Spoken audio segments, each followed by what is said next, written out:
Au bout du canon, des projectiles de 44 mm et une portée jusqu'à 25 mètres. Un lanceur de balles de défense, bientôt entre les mains des policiers municipaux à Angers, tout comme ses collègues de région parisienne.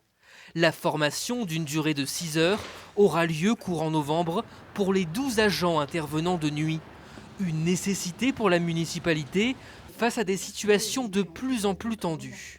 Des guet-apens, parfois même on a connu des barricades, on a connu ça avec les tirs de mortier, et on voit un contexte où la violence devient de plus en plus exacerbée. Des groupes qui deviennent parfois plus violents et qui ont vraiment une volonté d'en découdre face et de porter atteinte physiquement à nos collaborateurs. Donc c'est avant tout une mesure de prévention, de protection de nos collaborateurs. Des lanceurs de balles de défense à l'origine de nombreuses blessures lors des manifestations de Gilets jaunes. À Angers, les LBD retenus sont moins agressifs, se défend la mairie, avec des balles recouvertes de feutre. Mais pour l'opposition municipale, la mesure est inacceptable.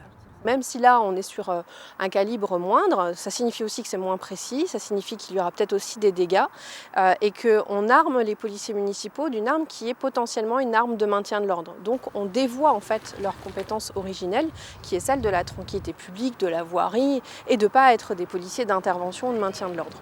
Au total, 4 LBD viendront compléter l'équipement des policiers municipaux, en plus de leurs matraques, bombes lacrymogènes et tasers.